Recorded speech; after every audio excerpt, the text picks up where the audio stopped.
Hello friends, मेरे channel पर आप सभी का स्वागत है। और मैं आज आपसे जो डिस्कस करूँगी वो करूँगी पोइटिक डिक्शन के बारे में। एक्चुअली बहुत सारे स्टूडेंट्स मुझसे पूछ रहे थे, बहुत सारे लोग पूछ रहे थे कि मैम प्लीज़ पोइटिक डिक्शन को भी एक्सप्लेन कर दो। एग्ज़ाम्स में ऐसे पूछा जाता है, किस पॉइंट ऑफ व्यू से पूछा जाता है, ये वर्ड्सवर्थ के पॉइंट ऑफ व्यू से पूछा जाता है। तो हमें उससे समझने से पहले हमें ये समझना होगा कि होता क्या है पोइटिक डिक्शन। ओके, तो लेट्स स्टार्ट द वीडियो। अगर मेरी वीडियो पसंद आए तो प्लीज़ इसे लाइक सब्सक्राइब भी कीजिएगा और इसे शेयर भी कीजिएगा और बच्चों तक, ताकि वो इजीली पढ़ पाए। तो लेट्स स्टार्ट इट। ओके, तो ये टर्म क्या है, व्हाट इज़ पोइटिक डिक्शन, पहले हमें यही समझना होगा। अब ये टर्म है जो रेफ़र करती है, कुछ भी हो सकते हैं, words, phrases, sentences, vocabulary, style, which kind of language you are using to write any work of literature. आप जब एक लिटरेचर को लिख रहे हो, किसी चीज़ को लिख रहे हो, तो आप उसमें किस तरह के शब्दों का, वोकैबलरी का, स्टाइल का, लैंग्वेज का, sentences, your phrases, which kind of words you are using before writing any work of literature. Okay, उसमें क्या क्या कंस्टिट्यूट होता है, क्या क्या चीज़ें, मतलब क्या क्या वोकैबलरी, किस टाइप के सेंटेंसेस होते हैं एक वर्क ऑफ लिटरेचर लिखने पर, क्या कंस्टिट्यूट होता है उसमें। अब जब ये बात पोइट्री की आती है, जब हम पोइट्री राइटिंग की बात करते हैं, तो क्वेश्चन सबसे पहले डिक्शन का हमेशा अराइज होता है।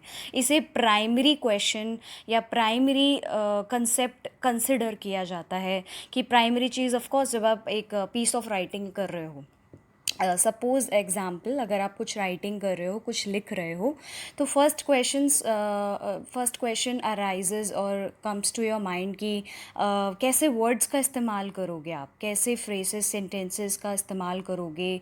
लिखने से पहले हर कोई ऐसा सोचता है कि मैं क्या लिखूँ, कैसे लिखूँ, किस तरह से इसको लिखूँ ताकि सबको समझ में आ जाए ईज़िली, सब तक वो जो है चीज़ें नेचुरली पता चल जाए, जो रीडर है उसको ईज़िली वो अंडरस्टैंड होनी चाहिए, वो उसको समझ में आनी चाहिए, वो लैंग्वेज, वो सेंटेंसेस या वो वर्ड्स, मतलब आप जो यूज़ कर रहे हो, वो इजीली रीडर को पढ़ते वक्त समझ आ जाए कि आप क्या कहना चाहते हो। ओके, तो वो आपके लिए प्राइमरी होना चाहिए और वो प्राइमरी रखा, कंसिडर किया जाता है इसको, अगर हम पोइट्री की भी बात करते हैं तो।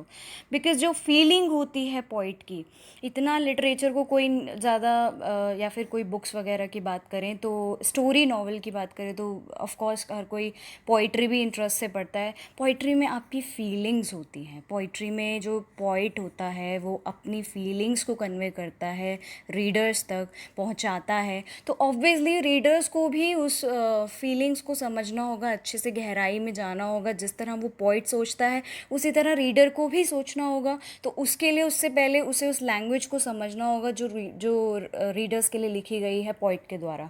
तो पोइट वैसी ही लैंग्वेज यूज़ करे जो रीडर को समझ आ जाए, ताकि वो सेम फीलिंग को फील कर सके जो पोइट ने जिस फीलिंग के साथ उसकी राइटिंग, पीस ऑफ राइटिंग यानी पोइट्री को लिखा है।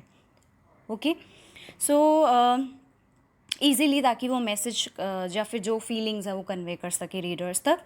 सो सारे जो एजेस के जो पोइट हैं, poet of all ages have use different poetic diction. Of course सबने अपनी अपनी अपने टाइम पर different kind of language use किया है, डिफरेंट वोकैबलरी को, मतलब कि सबके लिखने का तरीका अपना अलग अलग होता है, अपनी फीलिंग्स को उतारने का शब्दों में अलग अलग तरीका होता है। तो सब पोइट्स ने भी of course all ages have use different poetic Dickson.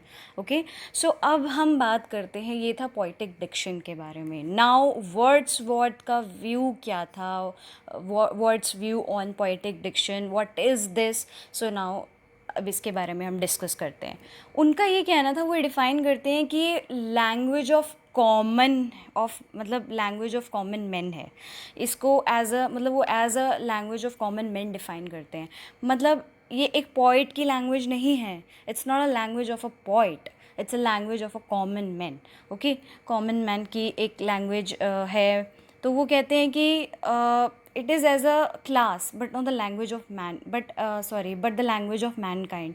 मतलब ये एक कॉमन लैंग्वेज होनी चाहिए जो कि सब तक पहुंच पाए, जो हर कोई इसे पढ़े तो समझ पाए। ऐसा नहीं होना चाहिए कि मैं इसे पढ़ रही हूँ तो या आप इसे पढ़ रहे हो तो कोई समझ नहीं पा रहा है, या फिर कोई और इसे पढ़ रहा है तो वो किसी और तरीके से ले रहा है। सो ऑफकोर्स वो जिस तरह से उस मैंने जैसे अभी पहले भी कहा कि जिस तरह से फीलिंग को एक्सप्रेस किया है एक पोइट ने, अपनी शब्दों में फीलिंग्स को उतारा है, अपने शब्दों को लिखा है, वही सेम चीज़ एक रीडर को भी समझ में आनी चाहिए कि किस तरह से ये लिखा गया है और कितनी फीलिंग्स और कितने दर्द के साथ, कितनी अच्छी चीज़ों के साथ उसे लिखा गया है। वो चीज़ सेम चीज़ रीडर को भी पता चलनी चाहिए। तो एक कॉमन लैंग्वेज यूज़ की जानी चाहिए। उनका ये कहना है कि ये एक सिंपल एक्सप्रेशन है प्योर पैशन का एक मैन के द्वारा, living close to nature. Of course हम सब इस नेचर से बहुत करीब हैं, हम सब इस दुनिया में रहते हैं, नेचर से बहुत ही ज़्यादा करीब हैं। तो ये एक नेचुरल लैंग्वेज उसे बताते हैं। पोइटिक लैंग्वेज जो है वो नेचुरल लैंग्वेज है, बिकॉज हम नेचुरली आती है। एक पोइट जब लिखता है तो ऑफ कोर्स बहुत नेचुरल लैंग्वेज लिखनी चाहिए, नेचुरल लैंग्वेज आती है उसकी, जो कि सब तक अपने रीडर्स को एक नेचुरल लैंग्वेज समझ भी आ जाती है, पहुँच भी जाती है, और वो भी इस चीज़ को फील कर सकते हैं बहुत अच्छी तरह से। इसीलिए वो कहते हैं कि इट मस्ट बी स्पॉन्टेनियस, मतलब कि वो एक अनप्लान्ड होनी चाहिए। It must be spontaneous and real poetic diction जो होता है उस उनके व्यू में, वर्ड्स के व्यू में, जो रियल पोइटिक डिक्शन होता है वो नेचुरल ओवरफ्लो होता है फीलिंग्स का। मतलब वो हर तरह से नेचुरल होना चाहिए। Natural feeling, natural language, man kind language, या फिर कॉमन लैंग्वेज और कॉमन पोइटिक डिक्शन जो हर तरह का रीडर पढ़े उसे समझ आ जाए, और साथ ही साथ वो एक फीलिंग्स को जो है ओवरफ्लो फीलिंग जो होती है नेचुरल एक पोइट की, वो उसे भी समझ सके। सो इसीलिए इससे इम्यून होता है ये डेकोरेशन ऑफ लैंग्वेज का, ये उनका कहना है, वर्ड्सवर्थ का कहना है, उनका व्यू है इस पर। अगर गाइज आप इसमें ये यहीं पर मैं ख़त्म कर रही हूँ, यहीं तक है। मैंने उनके व्यू के बारे में बताया, मैंने डिस्कस किया उन पोइटिक डिक्शन की डेफिनेशन, मीनिंग के बारे में, और उनके व्यू क्या थे वर्ड्सवर्थ के।